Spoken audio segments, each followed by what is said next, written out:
the meeting to order. And call for roll call. Director Sethi, Here. Akbari, Here. okay, Gunther, Here. Plum, Here. Lothy, Here. and Weed. Here, please join me for the pledge of allegiance.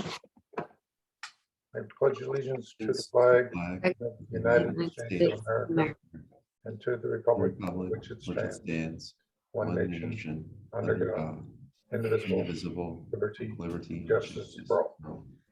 Thank you. So next we have the public comments. Is there anyone who wishes to address the board on the items which are on our agenda? I see, I do not see any hands up, so there not being any public comment, let us then move on to the consent calendar, which is approval of the minutes. And do we have any requests to put additional items on the consent calendar? I'll make the motion to add 5.1 to the consent calendar. I'll second. A roll call, please. Director Sethi, Yes. Akbari, Aye. Gunther, Aye. Plum, Aye. Lothy, Yes. and Weed. Aye. Thank you. Then do we have a motion to approve the consent calendar as amended? I'll make that motion. I'll second. A roll call, please. I think officially we'll let Director Lathy second, please. Thank you. Director Sethi, Yes. Akbari, Aye. Gunther, Yes. Plum, Yes. and Lothy. Yes. And Weed. Oh, and Weed, Aye. I'm sorry. Aye, thank you. 5.2 is an adoption of resolution authorizing issuance of the 2022 water system revenue bonds and authorization to execute and deliver certain documents in connection with therewith, such as the notice of intent to sell, official notice of sale, installment, purchase contract, preliminary official statement, and related actions. So John, I'll let you take it from here. Great. Thank you, President Weed, members of the board and public. The district is planning to issue up to $29.5 million in new water revenue bonds plus issuance costs in this month. And this will provide bond proceeds for capital expenditures, which are currently planned primarily for the AMI project, but could potentially be used for other capital projects as well. We're also planning to refinance about $38 million of our outstanding Series 2012 water system revenue bonds to take advantage of current market conditions. The total authority requested this evening does exceed those amounts to allow for issuance expenses and to provide some flexibility in the final financing structure. And so at the February 10th, 2022 Financing Authority meeting, the board directed staff to proceed with the preparation of the relevant legal documents, resolutions, and other documents to implement the bond issuance. And so staff is recommending that the Financing Authority, as well as the ACWD board, approve the necessary legal documents to implement the bond sale. And so there is a conforming item on the agenda for the regular ACWD board meeting later this evening. I did want to touch just quickly on a couple of things. First, earlier today, staff received word of the formal ratings we've received for this issuance. We received a AAA rating from Standard & Poor's and an AA1 rating from Moody's. I'll just let the board know that there is no water agency that is rated AAA by Moody's in California, and that's due to general risk of drought and seismic issues throughout the state. In terms of the things within our control that we manage, I believe we are AAA credit worthy from Moody's. It's just that there are those factors we don't really control that are endemic to the water industry in California. John, my understanding is that Moody's also looks at legacy cost. For the three, that they're the one that does give a weight to legacy cost. And Yeah, they did make note of that, but based on the progress we've been making, that was not really noted as a concern by them. Okay, that's great. And so I did want to give that update on the ratings. The other thing I wanted to note is we're asking for authority for up to 29.5 million. As a reminder, that's really a combined 29.5 million between the current SRF loan we're pursuing as well as new money. The way things stand today, we would probably do 10 million in new money through this bond issuance and continue to proceed with the SRF loan for 19.5 million. We're hoping to get some additional clarification tomorrow in an issue we're working through with the federal government. So again, for tonight, we're requesting the full flexibility and authority for these up to amounts. But if I had to make a decision today, it would be to do 10 million in new money with this bond issuance and continue with the SRF loan. So I did want you to be aware of that and kind of what the situation was there. And, you may have also some questions about what's going on with market conditions. The refunding of the current bonds continues to provide for good savings. And we do recommend that despite some recent movement in the market that we do continue to move forward.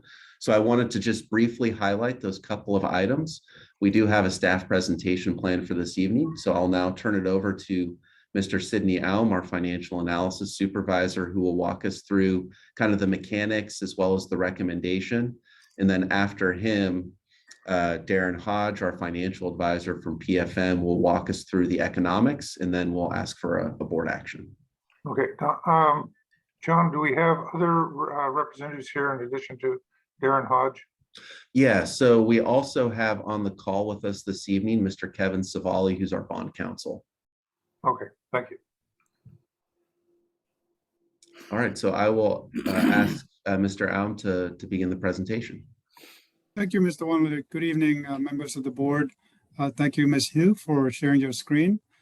So I'll provide, if you can move to the next slide, I will provide an overview of the proposed Series 2022 bonds. The bond issuance will produce about 29.5, this is the up to amount, provide up to $29.5 million in net bond proceeds.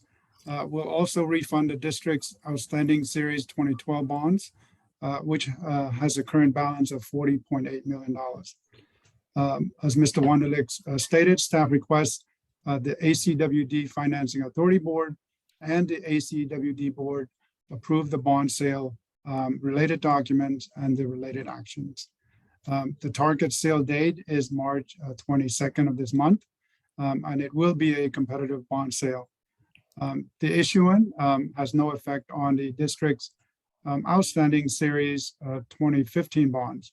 And that bond, which has a current balance of $24.7 million, can be refunded on a tax-exempt basis in 2025. Slide, please. Here are the financing details. The issuance is for, again, up to approximately $70 million in fixed rate bonds through a competitive sale. The bond proceeds will be used to refund the district's outstanding Series 2012 bonds. This is done for interest rate savings. And the net bond proceed of up to $29.5 million, which is the new money, will fund capital projects, including the AMI project. The amount of the new money, again, as alluded to earlier, is contingent on the status of the state revolving fund loan for the AMI project. So it could be $10 million. The bond issuance will not extend the final maturity nor restructure the bonds. The Series 2022 bonds are supported by a pledge of water revenue, net water revenue, and a 1.25 time rate covenant, with the additional bond test of 1.25 times the maximum annual debt service. The 2022 bonds on parity with the district's outstanding Series 2015 bonds. Slide. Thank you. So this slide shows the projected debt service coverage over the next 5 years. We presented this to the rating agencies already. As you can see, the coverage is projected to be 5.04 times for the current fiscal year ending. That's net revenue over the debt service. And then going forward, with the issuance of the Series 2022 bonds, the debt service coverage is projected to moderate to 4.4 times through fiscal year 2025, you see there, which is still very strong, as indicated by our 2 rating agencies.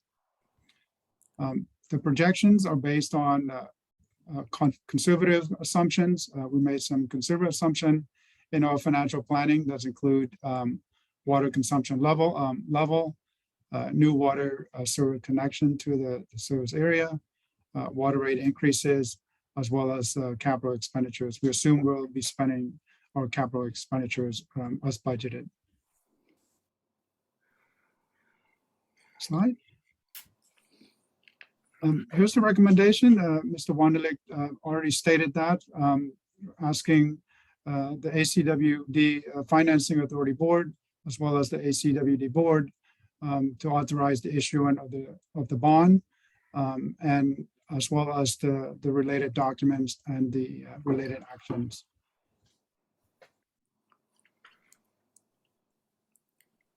And that's a wrap up the overview, and I will now turn over to Mr. Hodge, or director from the PFM Financial Advisor, to provide more details, as well as an update on this item. Thank you. All right, thank you. Mr. Wonderlich, I'll let you be the conductor. Perfect. Well, thank you all very much for allowing me to speak. My name is Darren Hodge. I'm a director with PFM Financial Advisors, the district's municipal advisor. So what I'm going to be talking about tonight is the results of the transaction if we were to price in today's market. When I say today's market, the market rates that we used when we updated these figures were as of March 1st. So over the last 10 days, there's been quite a bit of market volatility. So as we talk through the results on the slide, I'm also going to give you an idea of what it looks like right now as of today. So if we turn to the first slide, just again, kind of want to provide an overview of the 2 parts of the transaction of the Series 2022 bonds. The first is a refunding of the outstanding Series 2012 bonds. It is a true economic refunding. We are not extending the final maturity. We're not increasing debt service. We're reducing debt service. The second part of the transaction is a new money transaction. And as John mentioned, it is up to $29.5 million, subject to market conditions as we get nearer to pricing as to whether or not that's a smaller amount. The structure of the new money bonds is currently anticipated as a final maturity of 20 years. And we're trying to structure the debt either level on an individual basis or trying to levelize it in aggregate to provide budgetary flexibility and certainty in the future. I'm going to hold off on talking about the PV savings and the true interest cost until a later slide, just because I want to put it in context of what it was and what it currently is. So if we turn to the... Mr. Hodge, this Yes. is Director Sethi. I just want to clarify for folks, and I think you will agree, the refunding plus the new money, all is encompassed in a new 20-year term, correct? To an extent. So the refunding, we are matching the final maturity of the 2012 bonds, which is actually a 19-year final maturity. The final maturity of the refunding bonds is 2041. And so we are not extending those bonds. The new money bonds are being solved for a 20-year final maturity. Did that answer your question, Director? Yes, so it's 19 plus 20. The refunding will mature earlier than the new money. Exactly, correct. Okay, thank you. You're welcome. So if we turn to slide 3, just like to provide a quick update on the market. And what you see on this page, these are rates as of March 1st. And I'm also going to talk about kind of what has changed and transpired over the last 9 days. So as of the beginning of this month, we had seen year to date an overall increase in interest rates. That was due to expectations of what the Fed might do, inflationary concerns, and global unrest. So that's where we stood. And actually, at the beginning of the month, we had experienced a slight decrease in rates because investors had been concerned about the unrest between Ukraine and Russia. But after some time, I think they came back into the market looking for the security of fixed income bonds. What we have seen over the last 9 days, and actually over the last 3 to be more specific, is a reversal of that trend and actually an increase in interest rates. The reason for that is earlier this week, there was the announcement that the US would no longer be purchasing oil from Russia. And that caused some concern among the investment community of what that might mean for the domestic economy, for the global economy. And so we've seen over the last 3 days, interest rates in the municipal market increase. And what this has resulted in is versus these figures right here, if you look at this blue line, this represents the municipal market yields, tax exempt yields as of March 1st. As of March 10th today, we've seen an increase in rates of about up to 28 basis points. And so to look at a couple of what we call spot rates, let's just look at your rate. So first, the 10-year was about 1.5%. Right now, the 10-year rate's about 1.81%. So it's increased about 30 basis points. And then the 20-year rate is about 1.5 to about 2%. So just wanted to kind of put that in context in terms of when we talk about the numbers on the following slides, what that means in terms of the results. Any questions before I move on? Okay. Let's turn to the next slide, please. Slide 4. So on this slide, this presents the results of the 2022 refunding of the Series 2012 bonds. And again, as you can see on the right there, we're structuring these for level savings. So it's level savings in every single year. Now, as of rates as of March 1st, we were generating savings of about $3.5 million on a PV basis, which as a percentage of refunded par was about 8.5%. When I reran numbers this afternoon with today's market rate, we still have pretty good savings of about $2.3 million. So a reduction of about 1.2 million in our PV savings. And as a percentage of refunded par, that comes out to about 6% PV. So a reduction in savings, but still when we look at it from a historical perspective, still pretty good savings from this refinance. On the next slide, we turn to slide number 5 to give a quick update and overview on the new money bonds. So when we ran these numbers, again, because we're asking for the authority of up to $29.5 million, we just ran these assuming the higher amount of $29.5 million. And as of March 1st, the true interest cost or our combined interest for the new money portion of the bonds was about 2.43%. And in today's market, when I ran rates as of today, the true interest cost increased to about 2.76%. So again, higher than it was 10 days ago, but still from a historical perspective, still relatively attractive.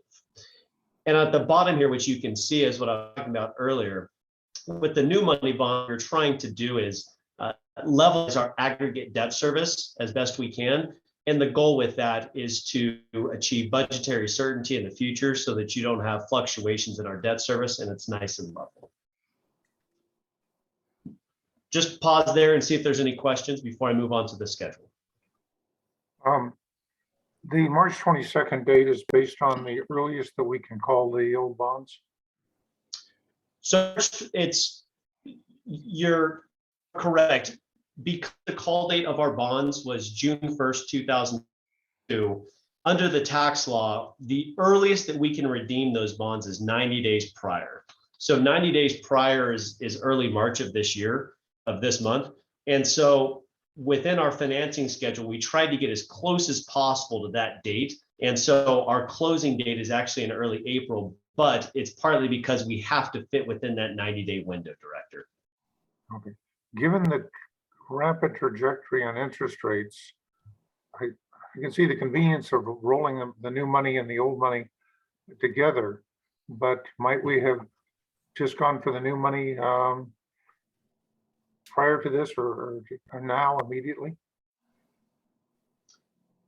The challenge with going with two separate transactions would be that there is a potential risk that if you separate the transactions too far, you start incurring additional costs. And so our goal was to try to minimize the issuance expenses by doing one transaction.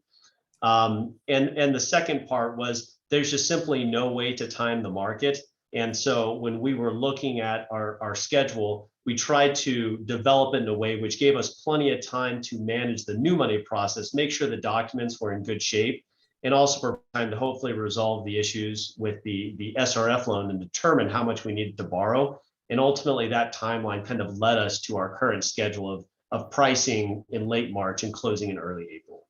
And so a lot of this scheduling really resulted from needing to get certainty on the outcome of our water rates process before we could then really kind of do the final sprint to the finish to do the refunding. And so that's why, you know, kind of the sprint started after that February 10th meeting. And this is really as fast as we can move kind of within that approach. Okay, well, that 1.2 million, about a 30% loss just within the last week or so is amazing. So we'll keep going. Thank you. Yeah, and there's certainly no way to tell what rates will do over the next 2 weeks. And so it's something we are monitoring every day and, you know, in touch with the finance team. So let's turn to the next slide, and I'll just quickly hit on some of the key events. We have since updated the schedule, but it's pretty close. We are scheduled to post our preliminary official statement. That's our primary marketing document. Once the preliminary official statement is posted, we can then begin having conversations with the investment banks, making sure that everyone's comfortable with the credit, which they are. And from there, what we try to do is we try to have the preliminary official statement on the street for about a full week. And so our pricing right now is going to be targeted for the Tuesday after March 22nd. And that sets us up for a closing approximately 2 weeks later. And at closing, that is when we will receive the proceeds from the new money transaction, as well as officially refund or defease the Series 2012 bonds. And so with that, I'm more than happy to answer any other questions you have. This is Director Sethi. I have a few questions. Please. So at one point in the presentation, it says we can issue up to 76 million, but then the other parts of the presentation say 70. What's the discrepancy for there? Yeah, no, excellent question, Director. So within the resolution, we set a not to exceed amount of par that we can sell. So what we try to do within the not to exceed is set that at a level that's reasonable to what we expect, but also provides some cushion, because when we go out and sell bonds, depending on the interest rates and the yields the investors are bidding, that changes our par amount and in terms of the amount of proceeds we need to issue. And so we try to give ourselves some cushion to allow for that. And so just because we can issue within the not to exceed 75 million does not mean that's the par amount that would actually be financed. So right now we're projecting a much lower par amount being issued. Currently it's about 63 million. But that's the reason why you see that discrepancy between the not to exceed in the resolution and the other number, the lower number. I see. Thank you. Second question. Are there any prepayment penalties if we wish to prepay either one of these or all of these bonds? Excellent question. So in the municipal market, and as we've done with our prior 2012 and 15 bonds, we're selling these with a 10-year call option. What that provides for is after 10 years, we have the ability to refinance these bonds if the market rates allow for that. Prior to that date, after tax reform in 2018, we lost the ability to refinance bonds on a tax-exempt basis before that date. And so for all intents and purpose, we have that 10-year non-call period for the next 10 years before we're able to refinance. That refinance would be at no penalty, however, to answer your question. Okay, thank you. And then the last question, President Weed and myself were down at the district at 5 a.m. in the morning when the 2012 bonds were issued. It was actually very much of an educational experience for both of us and pretty exciting too.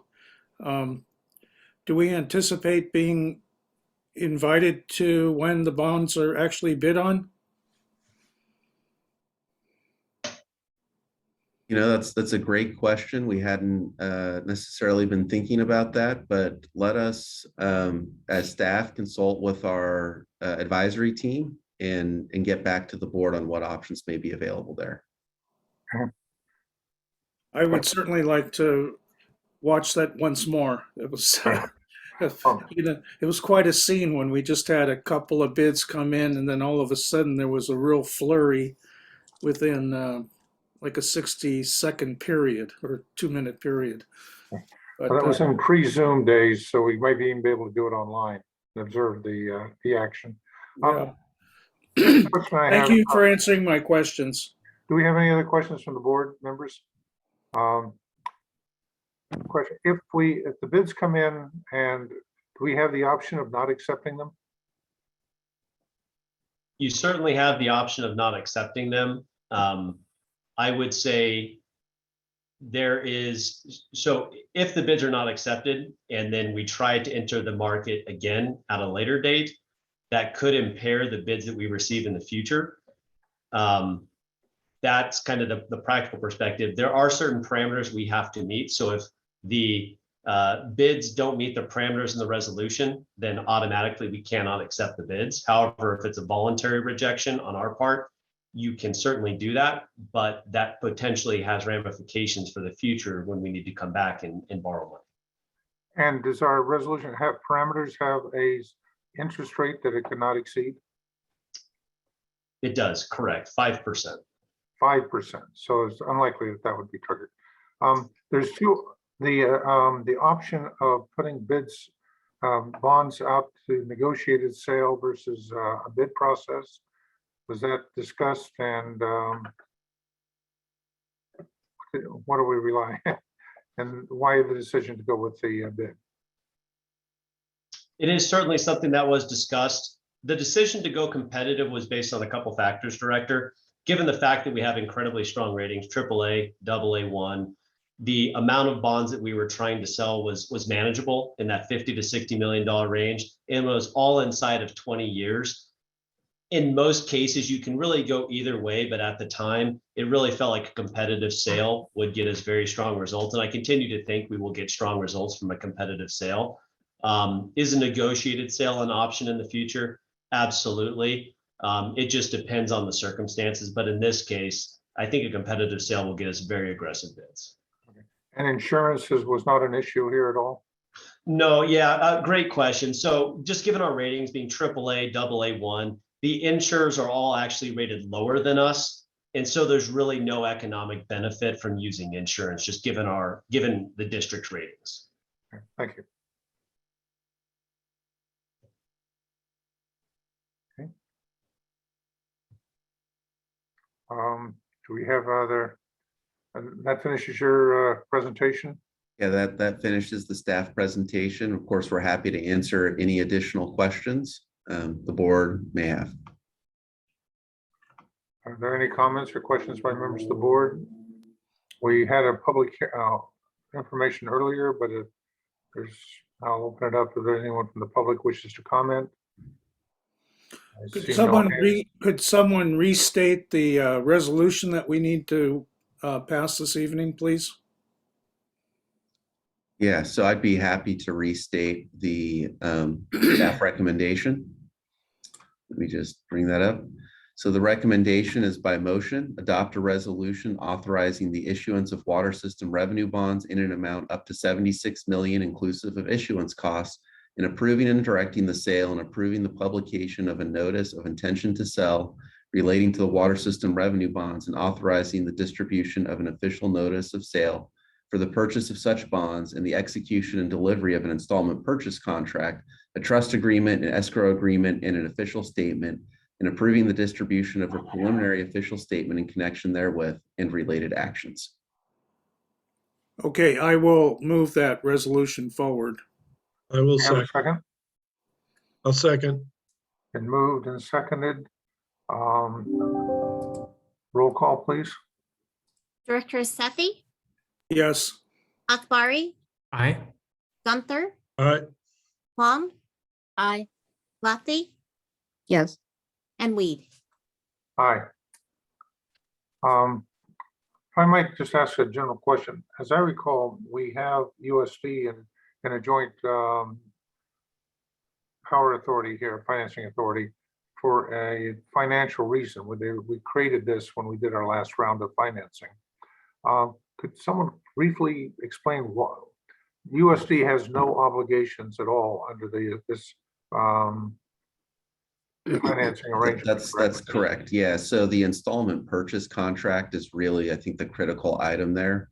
And so the financing authority's obligations are really kind of secured by this installment purchase contract, which is entered into exclusively with the Alameda County Water District, who then pledges its revenues toward the payment of costs through that installment purchase contract. And so really USD participates with us, and we very much appreciate their cooperation in participating to create a joint powers authority, which has additional legal flexibility as it relates to issuing revenue bonds, which helps us secure the best rates for our financing.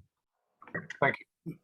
I have a sideline question, Mr. Wunderlich, which is why we, as a ACWD USD board, do not participate in their bond issuances. So it's my understanding is that in the past, USD has focused primarily on the state revolving fund loan for certain projects. And I believe they recently received a large WIFIA loan. Those types of programs can be entered directly into by an agency without this type of JPA structure.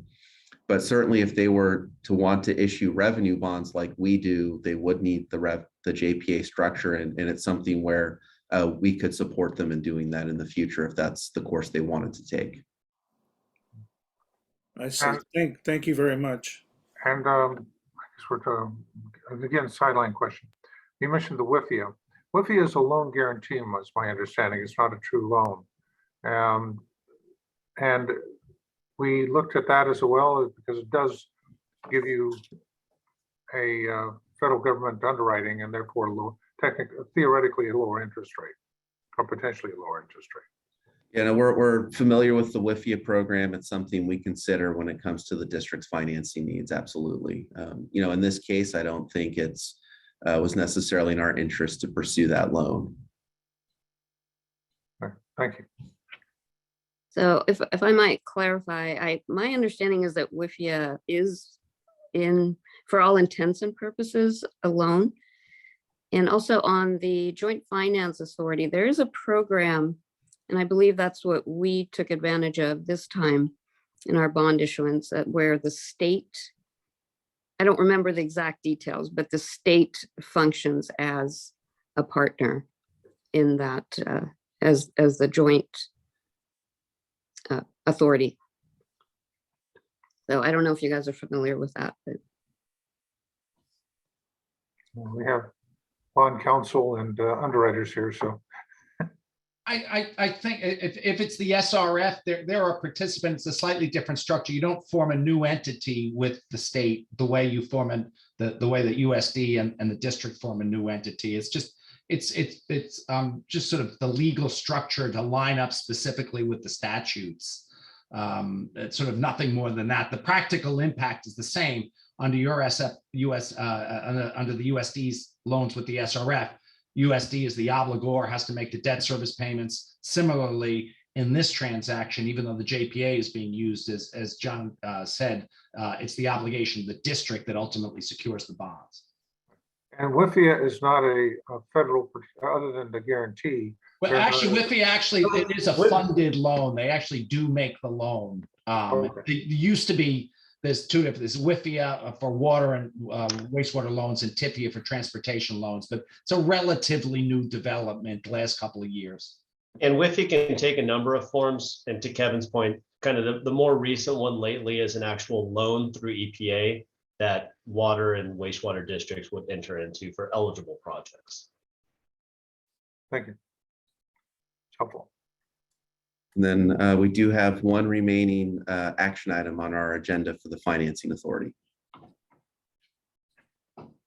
All right. That would be the resolution to modify the date and time of the regular meetings for the organization. That's right. And so now that the financing authority has conducted the business that needed to be conducted for this bond refunding and new money, as staff, we feel it's appropriate to return to our normal schedule of annual meetings on the second Thursday of January at 5:55 p.m. immediately before the regular ACWD board meeting each January. And so the recommendation is by motion, approve a resolution modifying the date and time for regular board meetings to set the second Thursday of January at 5:55 p.m.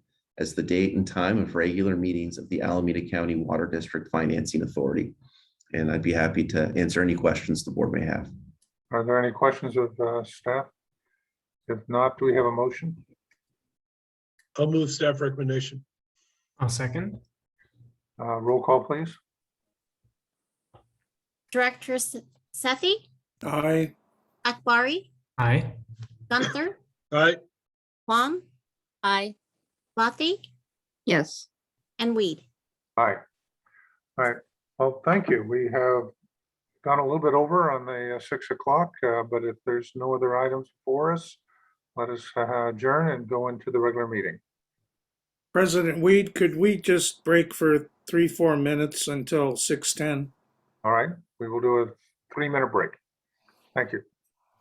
And re-adjourn